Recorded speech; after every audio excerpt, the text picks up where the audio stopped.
Yes, I'm very pleased that I have not ended up as the Susan Lucci of the Golden Globe.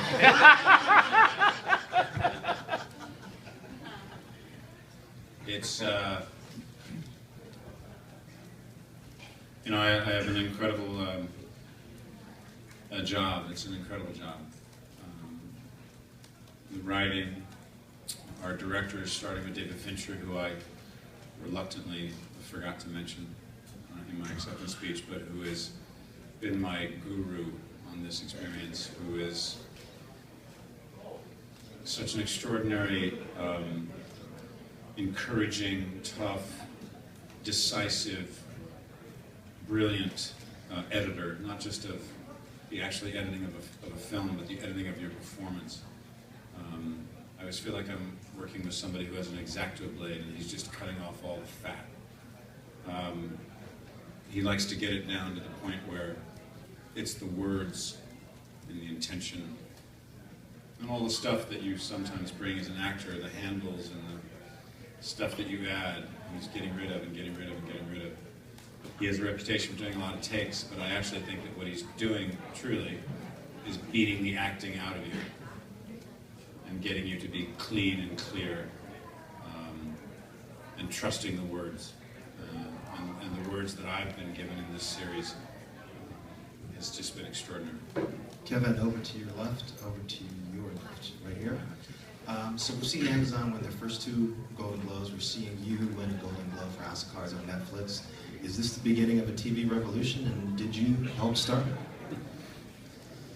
I think it's fantastic that companies like Amazon, companies like Netflix, Hulu, and others, and I think that we're going to see in the next decade a lot more stepping forward, particularly companies that have made $1 gazillion. What are they going to do with it?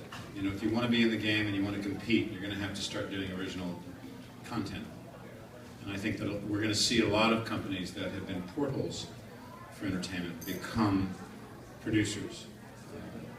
And I think that's an incredibly exciting thing because, as we're seeing, the more companies that step up and decide to compete and say we want to be in the game, the more writers are hired, the more actors are hired, the more directors are hired, the more crews are hired, the more films and television that are going to be shot in states all over this country. The more tax incentives will be encouraged in states to look at as a really, really positive way to bring income into their economy in their states. We've had a great relationship with the state of Maryland and shooting House of Cards there. I think it's fantastic. And if we've had something to do with a little bit of the shifting of the paradigm, it's been brilliant to be a part of it. Netflix, you know, they were incredibly brave. You know, they rolled the dice with us. You know, we went out to a lot of the networks, and everybody said, you know, we like your show, we think it's an interesting idea, but we want you to do a pilot. And Netflix is the only network that said, how many do you want to do?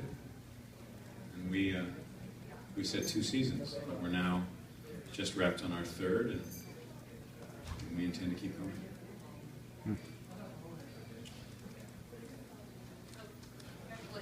Congratulations. Am I supposed to do this? Because are you doing this? Over here. Because I can do it. Over here. It's not my first rodeo. Over here. Over there, okay. Yes. Congratulations, well deserved. Thank you. Anything you can tell us about the upcoming season of House of Cards to get us excited, and are you ready to be the president? Yes, I can tell you exclusively that there will be scenes and dialogue, movement, surprises, some of it taking place in the White House, some of it taking place elsewhere. And there will be shocks and surprises, pulls and turns. Yes, you've got it from me here. Kevin, directly in front of you in the middle. Being on Netflix, you've worked for different companies before. What freedom do you get on Netflix that you've seen that you wouldn't be allowed to do on maybe a network television show? Well, without giving away too much, I think I hope most people have seen at least the first episode of the first season. I can only imagine the kind of notes that we could have gotten from a network that didn't fully support us artistically and give us complete artistic control. If we'd been at another network, it's entirely possible that we would have heard, we're a little concerned that Kevin strangles a dog in the first 5 minutes of the show. We're afraid we're going to lose half our audience. Netflix, not for a second, in both that first 2 episodes and in every episode since, has ever come to us with a concern. We have absolute freedom of expression, and it is a glorious thing. Hi Kevin, over to you, right? Congratulations on your award.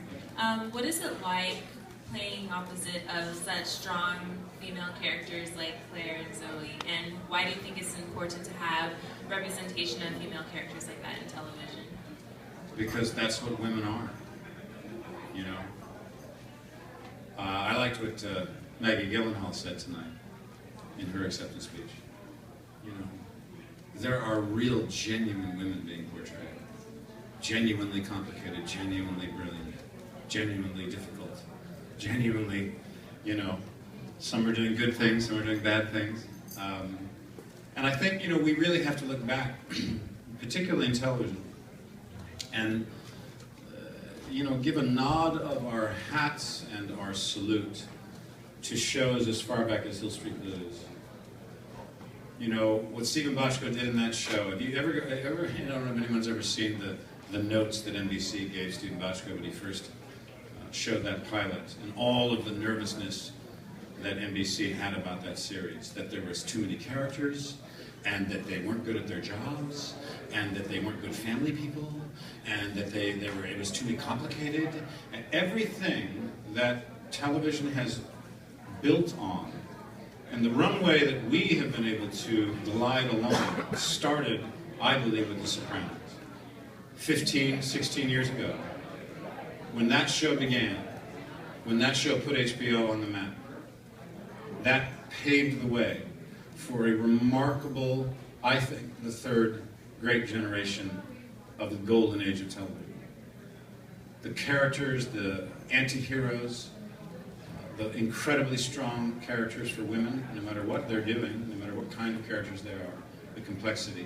I look back and say, we could not have been able to do what we've done if it weren't for a remarkable series of brave producers, brave programmers, brave network executives, starting at HBO.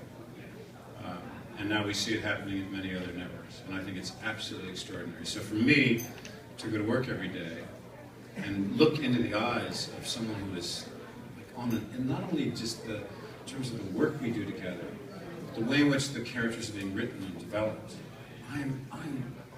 we're at eye level to each other. It is an incredible, passionate journey, and we love the story that we're telling.